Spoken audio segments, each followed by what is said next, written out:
Thank you, everybody, for being here. And I also want to especially thank my colleague, Senator Stabenow, and Representatives Stevens, Walberg, Kildee, and Keating for being here today for, I think, a very important issue that we want to highlight and make sure we highlight this at the highest levels. Together, we are all pressing for Michigander Paul Whelan's release and safe return home from Russia. And I'd also like to thank Paul Whelan's sister, who's with us here today, Elizabeth Whelan, who will be speaking later. We've been working with the family, and I've been working with Elizabeth in particular, and the anguish and the trauma that the family is going through with this detention of their family member and of Elizabeth's brother is significant. And they've been tireless advocates trying to bring him home. You know, since Paul was detained last December, Russian authorities haven't come up with any evidence, any charges against him, which is simply unconscionable to be able to pick an American citizen off the street, put him into prison, and not a very good prison at that, a very difficult circumstances, and then not to be able to produce any sort of charges or any sort of evidence is simply not the way that a government should operate. We believe that the Russians need to release Paul unless they can come up with some sort of concrete evidence to keep him there. We are very concerned about Paul's health as well, which appears to be deteriorating and continuing to deteriorate at an accelerated rate. There's also some evidence that he may have been abused in his detention as well. But clearly, this is a very bad situation that is only getting worse as we go forward. So we've introduced legislation in the Senate. Senator Stabenow and I have introduced a resolution to call for his release, to highlight this issue before the American people. Haley Stevens and the members with her here today have joined together in a resolution in the House as well. So certainly after 9 months, enough time has passed. It's now time for action. It's time to release Paul. And I'm happy to be joined here by Representative Stevens, who has been leading the effort in the House. Thank you. Thank you, Senator Peters, for introducing this resolution along with us. And thank you so much for your leadership. I'd also like to thank Senator Stabenow as well as Congressman Walberg and Keating as we make this resolution in the House today. I'd also like to thank our State Department officials and diplomats in Moscow who have been working tirelessly to secure Paul's release, including Ambassador Huntsman, who's been quite generous with his time and leadership, along with State Department official Richard Hanrahan, who is with us here today. We'd also like to recognize the work of the British, Canadian, and Irish embassies who are also working on behalf of Paul. And certainly, we would like to thank the great Elizabeth Whelan and the entire Whelan family. When Paul is released, it will be due to your tireless efforts and fight for your brother. It has been more than 250 days as Russia has held Paul, a resident of Novi, Michigan, in my district, Michigan's 11th district, in the Lefortovo prison. And Russia's extended Paul's pretrial sentence several times without producing any evidence against him. And it is time for them to release him, which is why we have moved forward with House Resolution 552 to demand his release or to produce the evidence. Paul has written me, and he has told me about his conditions. We have recently been made aware that his health is deteriorating. He has personally written to me and said that we can rest assured that he is in a miserable place, and it's a place for him where he still is identified as with his homeland. And I have prayed for Paul through these dark days and without answers and without evidence, and it is absolutely time for the Russians to return him to his homeland. Thank you. And now I'd like to introduce our Senator, Debbie Stabenow, who has also been one of the tireless advocates in seeking Paul's release. Thank you. Thank you, Congresswoman, for your leadership, and Congressman Walberg, all of our colleagues that are here, Senator Peters, and particularly Elizabeth, on behalf of the family. It's real simple why we're here. Paul Whelan needs to come home, period. The Russians have produced no evidence of wrongdoing by Paul. Meanwhile, he is sick. He is languishing in prison with no access to justice. And this is wrong. He needs to be with his family and receive the medical care that he needs as soon as possible. I've had the opportunity to speak with Elizabeth since the very beginning, and her folks who live in Manchester, Michigan, I know that they understand how we send our love, and more than love and prayers, we are doing everything we can to bring Paul home, and that's why we stand here together. Let's make it clear.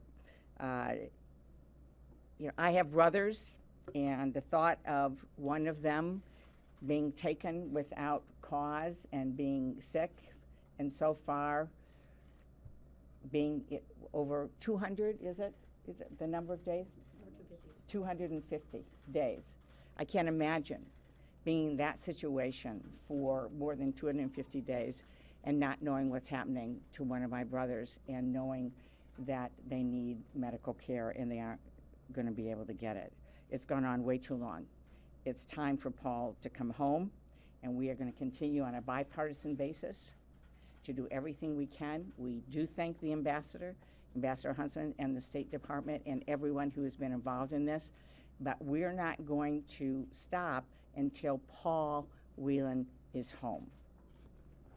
I want to have an opportunity now to introduce Representative Walberg. Thank you, Senator. And thank you for your interest here today. This is a situation when I first heard about it, the parents of Paul, residents in my district in Manchester, began to think, what do you do relative to a situation like this where a Michigan citizen, a United States citizen, an individual who served our country in the military, for no evident reason is taken captive by a foreign government, specifically Russia, incarcerated without any evidence of due process being carried out. And my mind says this doesn't compute. This isn't normal for what we experience here in the United States. This isn't expected out of a citizen coming from Michigan. And if there are charges, let's have them brought. And so immediately there's almost a sense of helplessness. Elizabeth, I'm sure you felt some of that immediately, even though you haven't evidenced it any time we've been with you. The strength of a sister and a family, their brother David, her parents, and others that are standing firm and saying, listen, all we ask is give us the reason or release Paul. And while you have Paul, take care of him. Be humane. Allow information to be given to him. Allow correct counsel to be given. And I want to say thank you to the embassy and embassy staff, and we find out more all the time of what's being done on behalf of our citizens that most Americans, myself included, don't know about or understand. But that's the strength of America. So I think the encouraging thing was when we came together as members of Congress, not only from Michigan, but specifically from Michigan, drawing together for a purpose unified to bring Paul home.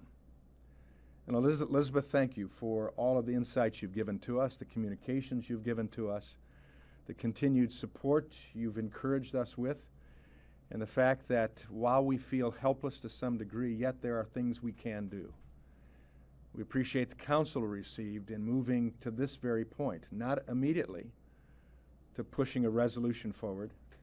Thank you for your leadership. but finally to say, enough's enough.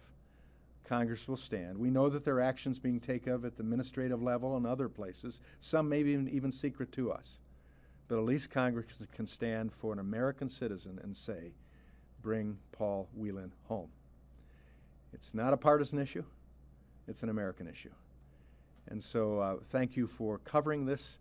And we hope that as a result of the resolution, both in the Senate and the House, and the efforts being undertaken, that Paul receive care that he needs, and that ultimately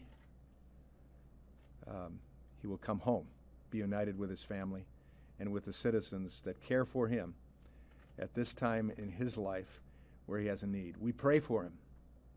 I pray for him regularly. But I know in the scriptures it says faith without works is dead. So I have faith, but we're working together as well to achieve this. And so thank you for joining us. Now, Representative Kildee, I'll turn to you. Thank you, Tim. Well, thank you, Tim, and thank Senator Peters, Senator Stabenow, and Congresswoman Stevens for bringing us here today, and to have Elizabeth Whelan here means a lot. We feel your pain. We understand what you're going through. You know,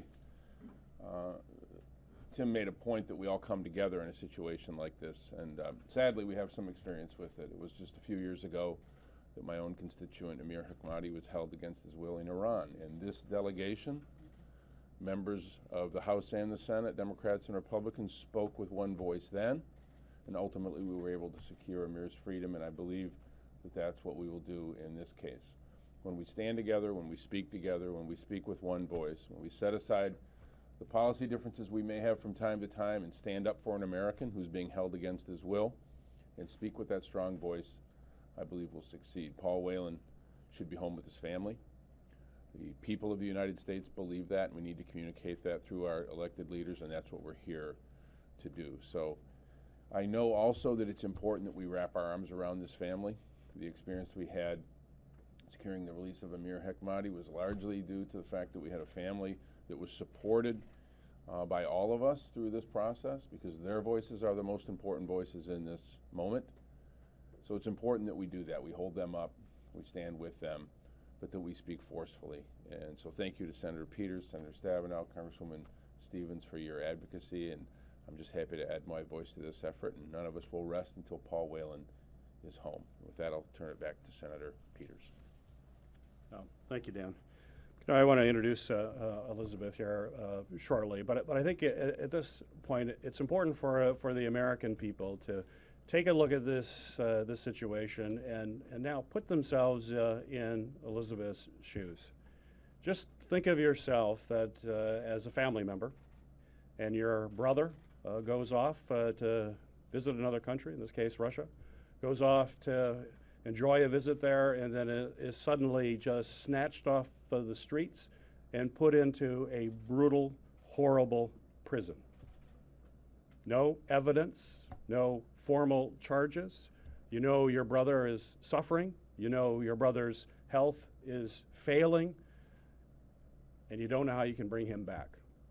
Elizabeth and her family are going through a true nightmare, a nightmare that most of us can't possibly fathom.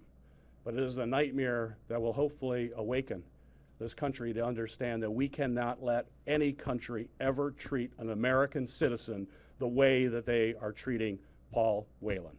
And that's why we are here today, is to stand up and say enough is enough, bring him home, bring comfort to this family. Now I want to introduce Elizabeth.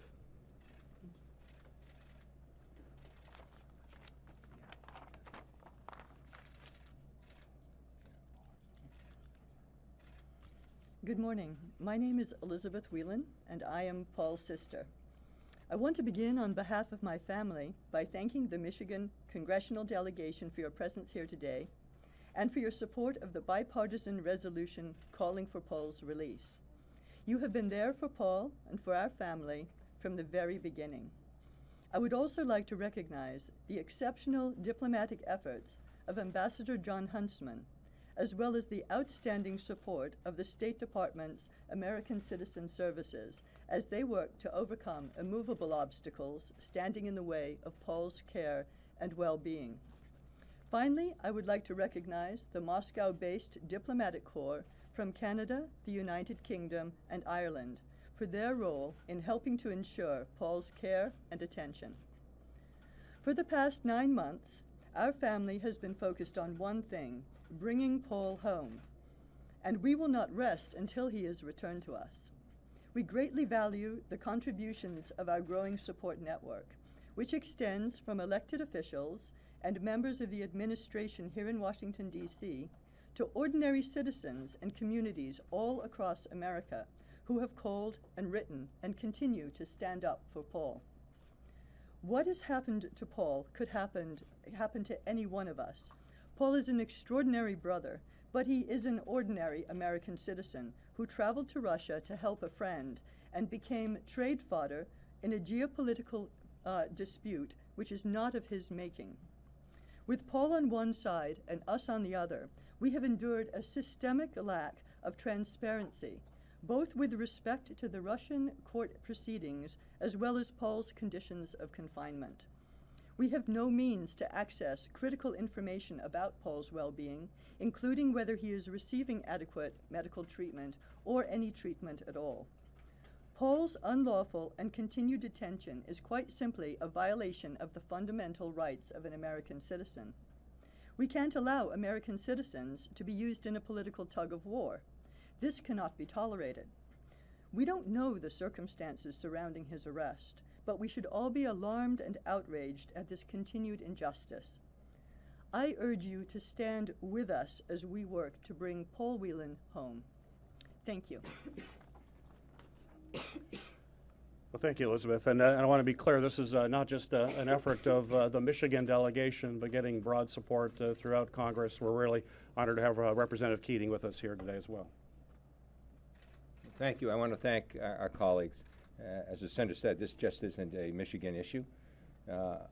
I also have been working with Elizabeth Whelan during this process on a personal level, and I understand what her family and all the friends of Paul are going through right now.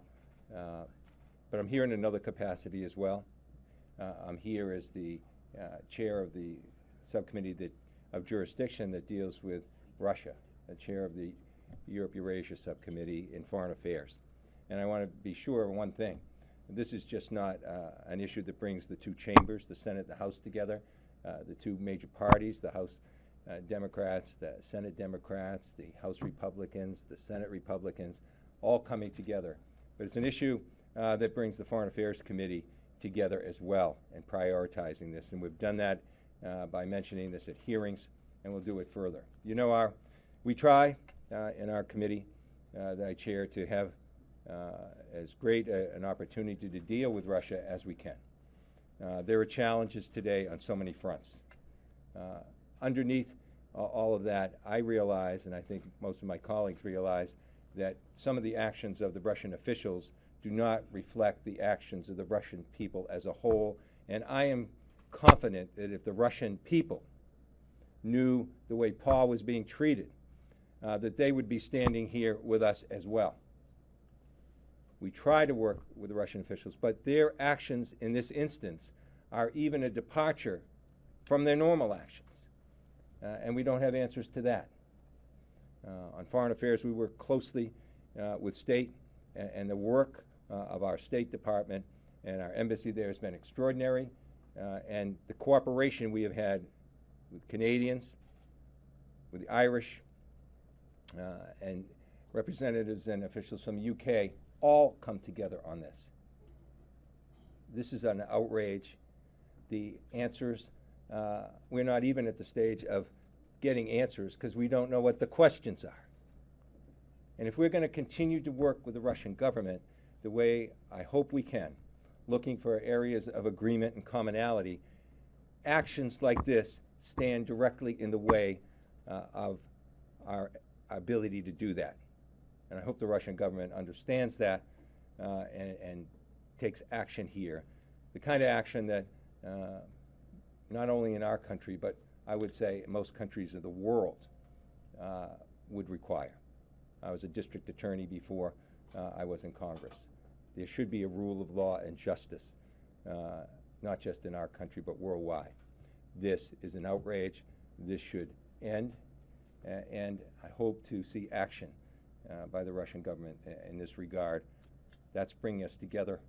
We're family in this, and we're joining the Whelan family together as we go forward. And that is our message here today. Before we go to Q&A, I would like to hear from another member of the Michigan delegation, a member of Foreign Affairs, Congressman Levin. Thank you, Senator Peters. I want to thank all of my colleagues for coming out today. I'm just here to support Paul's Congresswoman Haley Stevens, his senators, and really my bipartisan colleagues in saying one thing: bring Paul home. It was heartbreaking to get a letter from him. The way he's being treated is unconscionable, and there's no reason he should be languishing in a prison, in solitary, without proper health care. It's a violation of the most basic human rights norms, and we need him home now. And we're going to do everything in our power to bring him home. Thank you.